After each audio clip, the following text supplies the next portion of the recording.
Okay, so in this week's guitar lesson, we're going to talk about playing with emotion, doing these dramatic string bends and taking each note and milking it for all it's worth. Very similar to the way that Eric Clapton plays. And so we're going to be talking about kind of that style of playing. It's a much different approach than a technical way of playing, where you're playing with speed and you're worrying about the synchronization between your left and your right hand and what scales you're on and trying to follow the chord changes and all of those things that can trip us up.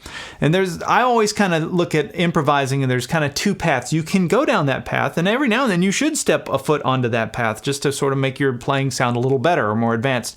But some of the best stuff comes from this sort of emotional playing, which is all about playing in the key of the song. So this song we're going to be playing in is in the key of E.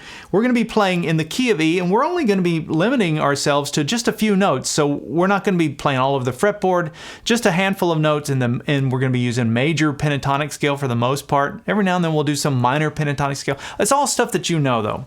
So it's not technical and it's not complicated. And I'm saying all of this up front just to let you know that if you feel intimidated by trying to improvise, this would be a great lesson for you. You can do this. It's not limited to Eric Clapton. It's not limited to musical prodigies.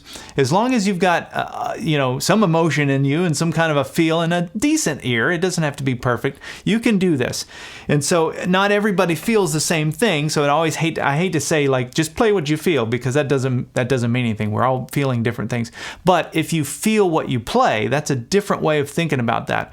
And so we're going to break down everything that I played in the intro note for note, and I'll also improvise over the jam track. I'm going to improvise and talk it through and kind of let you know the thought process behind that. So I've got this lesson split into two parts. In this video, we're going to go through the first half of everything. If you'd like to join us for part 2, where we go over the second half and download the tablature and also the MP3 jam tracks, which I have in multiple tempos, so that you can take all this material and practice it and playing over that jam track. You can get those things by going to activemelody.com, go to the weekly lessons page, and do a search for EP577. Okay, so I mentioned Eric Clapton, and he was a big influence on me when I first started playing. I got into guitar in sort of the later part of the 80s. I think August had just come out. His album, August, Eric Clapton's album. And I loved that album. It was just so, it had an 80s vibe. It sounds a little 80s and a little dated now, but his playing and his singing was just killer. And there was a lot of these bends I would hear.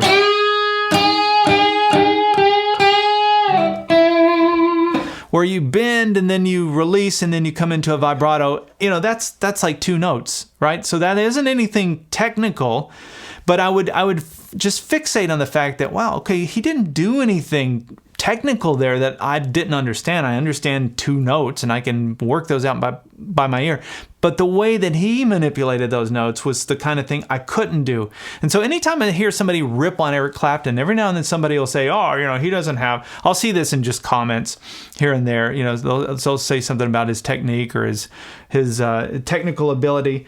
They're missing the point with Eric Clapton. Eric is a whole different level to me, and players like him, they suck me in a very different way. It's one thing to hear somebody like Eddie Van Halen. To me, that's like juggling with 9 balls. I see it and I go, wow, that's crazy. I'll never do that, but great, awesome. When I hear Eric Clapton, I go, I think I can do some of that. And that pulls you in a different way. That's why guys like him are such legends. So anyway, we're going to be talking about that in one area. Actually, let's just go ahead and look at that. So the song's in the key of E, and I'm playing an E chord right here using the C shape. Now I'm between the 4th fret and the 7th fret. You don't have to play this chord. I'm just showing you kind of where we're at. This goes back to the cage system. This is our E chord using the C shape. Now inside of this container, or this neighborhood, we have the E major pentatonic scale. Let's look at just a piece of that. We're going to be on the 4th string and play frets 4 and 6. We're going to do the same thing on the 3rd string. And we're going to move up to the 2nd string now and play frets 5 and 7. Now that's easy. You can do that, right? If you've got your guitar, you can follow along. That's most of what we're going to be doing. If you can do that, you're at least in terms of scale, that's where most of it's coming from. Now, when we get to the 7th fret, 2nd string, we're going to do a full bend.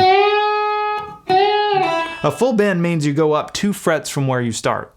A half bend means you go up 1 fret, just as a reference. So you've got that bend. And then there's 2 other notes. I'll just throw them in. We're going to go up to the 1st string now and play fret 4, and then come up to the 7th fret. So our bendable notes, the ones we're going to be bending, are this 7th fret 2nd string with a full bend, and then this 7th fret 1st string. We can do a full bend on that as well. That's most of it. That's your parameters. Now with that,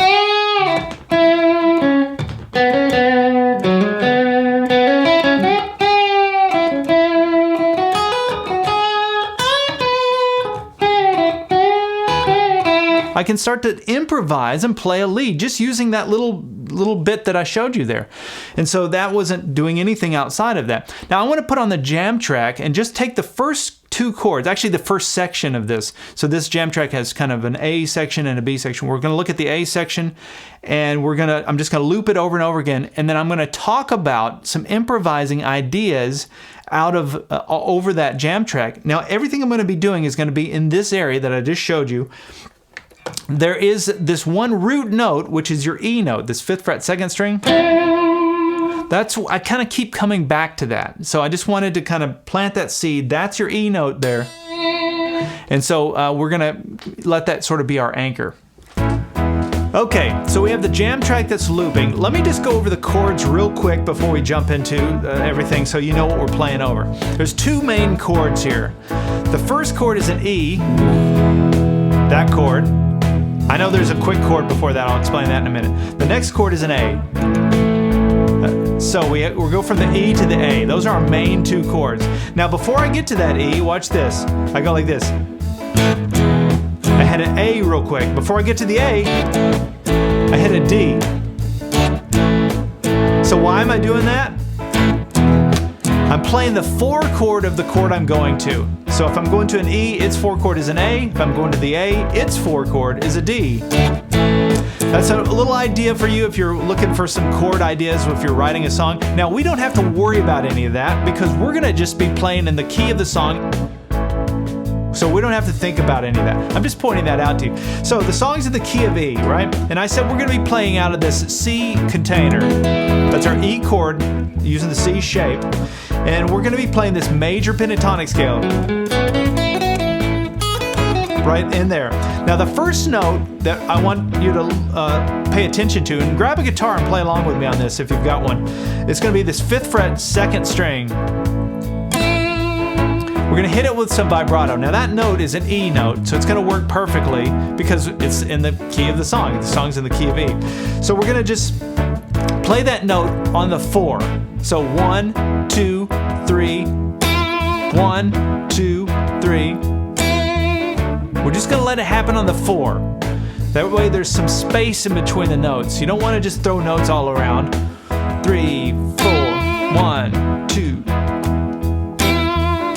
Okay, so that's the first little thing, just to kind of get a groove going and a note to happen sort of sporadically. Now, we're going to, remember I said you can do a bend here on this 7th fret 2nd string. You can do a full bend. We're going to add that to the note that we just played. So we're going to go like this. 1, 2, 3.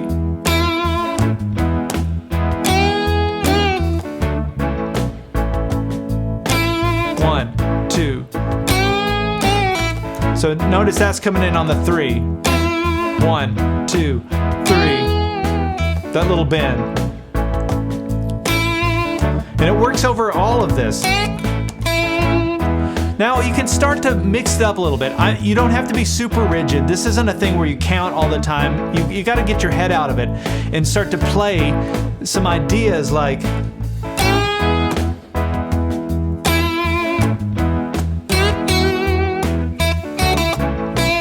same notes here, right? 7th fret, 5th fret. Sometimes I'm bending.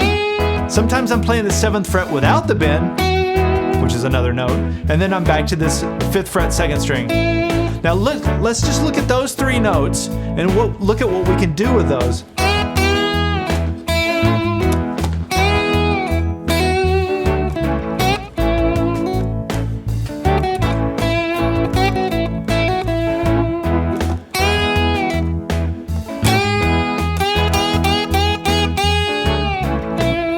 Eric Clapton does these bends like that, where he'll take that note and he'll bend and even hit it several times.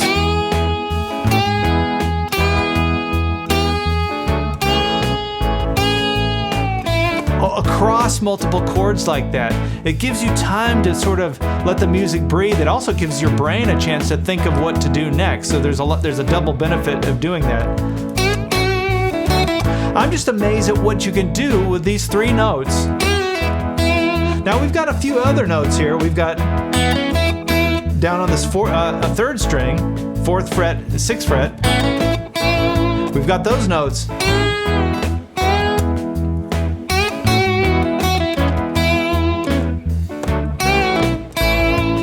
Notice I keep coming to this note now. I keep kind of highlighting this 6th fret 4th string. And that's in this little triangle. I've talked about this in other lessons. Right here. So this is your major pentatonic scale triangle. If you want to know what pattern we're in pattern 4 of your major pentatonic scale. But it's inside of our C shape using the E chord. I'm just connecting it all for you.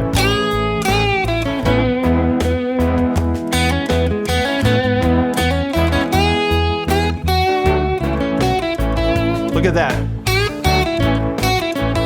So I'm just using that triangle now. So it's 7th fret 2nd string, 5th fret 2nd string, 6th fret 3rd string, and then there's a bend on the 7th fret 2nd string. That's it. Now if I just took those notes,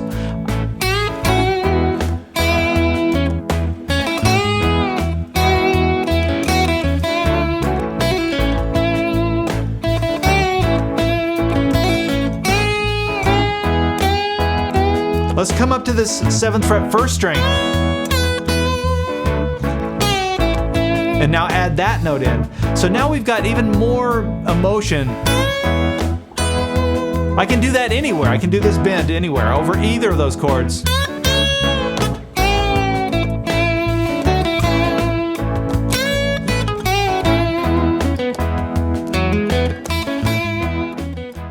Okay, let me show you one other little idea here. I think you're going to like this. So, everything we've been doing is major pentatonic scale.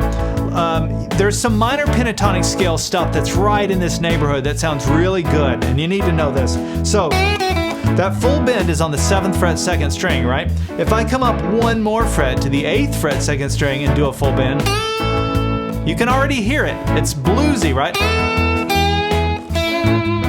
So, by just going up one fret, I can throw in the blues.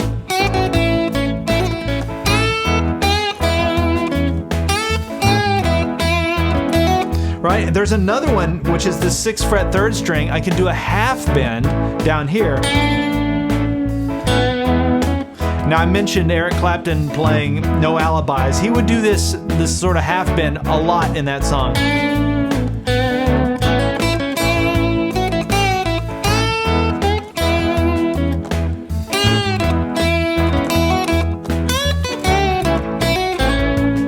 So you can see that I can play an entire lead using just this little area here. It has nothing to do with technique, speed, synchronization, all of those things that trip us up. It has everything to do with just playing what you feel. Leave space in between the notes. I cannot stress this enough. Don't rush it. Just start off with the one note and then start building up to something.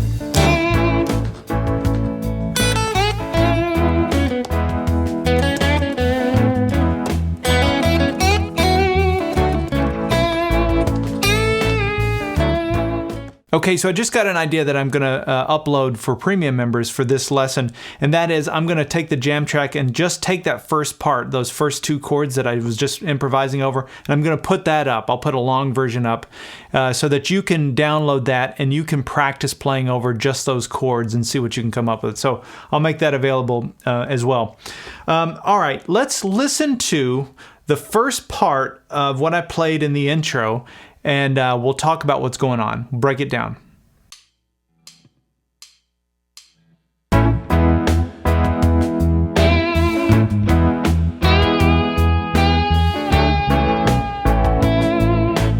All right, so a lot of this should be kind of self-explanatory because we covered a lot of this in that little improv example there. But all right, so this first note is the E note, 5th fret, 2nd string. That note that we talked about, it comes in on the 4, just like we talked about in that intro. So it's 1, 2, 3, 4.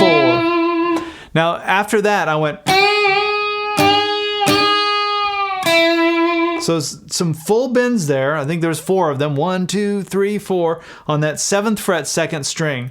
So, and those come in on like the end of 2, I think. I'm not going to get into counting all of these. It'll drive us crazy. So that first note comes in 1, 2, 3, 4. 1 and 2 and somewhere like that, like on the end of 2.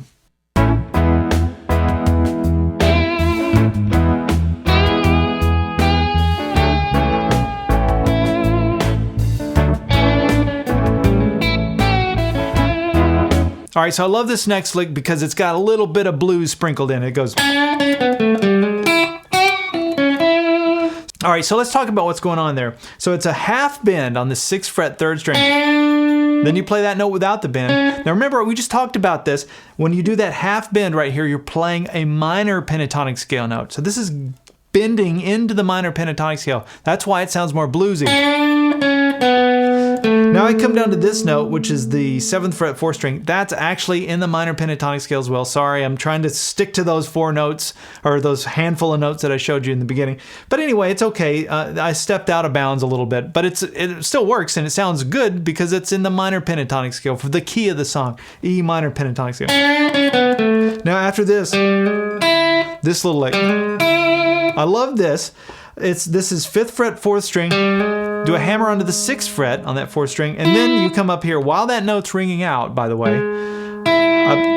With my middle finger, I have my index finger come up to the 5th fret, 2nd string and hit that E note again. Now those notes that I'm playing there, I'm thinking about the E chord, right? Using the C shape. Those 2 notes are in that chord. That's just how I think about it. It's a harmonized 6 actually that lives inside that chord. So in my head, I just sort of went there. I went to that, into that harmonized 6, which lives inside of your C shape. Hopefully you see what I'm talking about there. I'm trying not to make this about chords and all of that, but some of that stuff just happens. So we have, now after that, another little bend and release, 7th fret, 2nd string. And then I come down to that 6th fret, 3rd string. And we resolve to that E note, the 5th fret, 2nd string. Notice I kind of keep coming back to that note. It's the perfect note for the whole thing. It just sort of, it's the note name of the key of the song. So it's our E note. It's going to work over everything.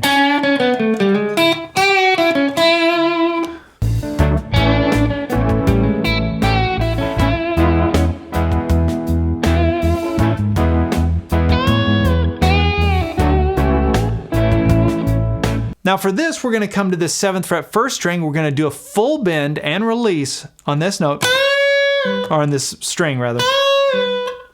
So there's that 7th fret, 1st string. And then we come down to the 7th fret, 2nd string, and we do the same thing. And we do a bend and release with a pull off that results in this 5th fret, 2nd string. So my index finger was already there on the 5th fret, 2nd string. So I could do that. So it goes like this. And then we go back to the 7th fret, 2nd string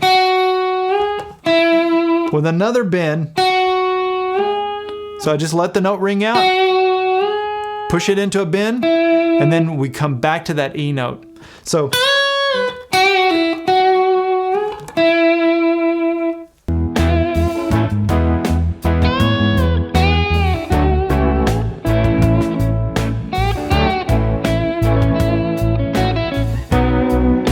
and then we're going to do 2 more bends on the 7th fret, 2nd string. Now this time, I didn't do a full bend. I didn't go. I went.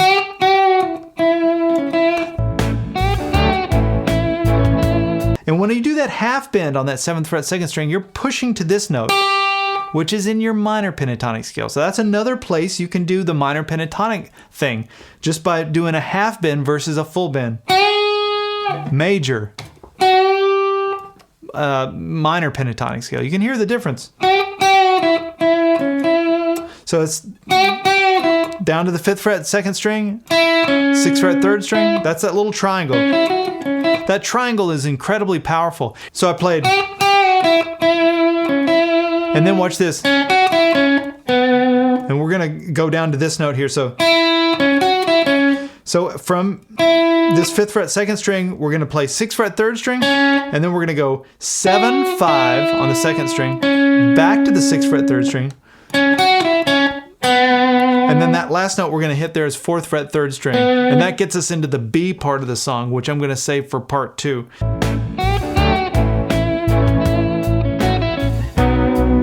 But the big thing I want you to think about with this, I mean, it doesn't seem like much, right? Even when you're looking at the tab, you're like, okay, this is all kind of basic. This isn't designed to be complex. It isn't designed to be clever in any way. It's just singing. It's just singing with your fingers. And just like your voice, like we all have a different approach to our vibrato and how we take a breath and all of those things which make our voice sound like us. Some people have raspy voice. Some people have, all kinds of different sounds. The same is true with your fingers and the little nuance in how you flick a string or how you do a hammer on or a pull off or a bend or a vibrato. It's all you and your sound. And so that's the thing to get excited about, is to take these ideas and these notes here, especially just grab that jam track, the first part, the section A, which just goes over these 2 chords, and just start with a note and then start adding to it. You've got enough with those few notes to be able to express yourself and make some very meaningful sounding stuff. So it doesn't have to be all over the fretboard. It doesn't have to be fast either. That should give you some comfort. When I realized that, and it was guys like Eric Clapton that made me realize it, when I realized that I too can do some of that stuff, it was like such a comforting feeling, and it gave me hope. And I hope you have some hope too. And we'll see you in part 2 where we'll go over the rest of this lead. Now, if you've liked this lesson, this video, leave a comment. Let me know. Let me know if any of this has been a breakthrough for you, or you've just like realized something that you've never seen before or thought about. That's huge and helpful to me. It's helpful to other people too that are in the same shoes that you're in, we're all trying to learn this stuff. And if you've got questions, leave those as well. I do read all the comments. All right, we'll see you in part 2.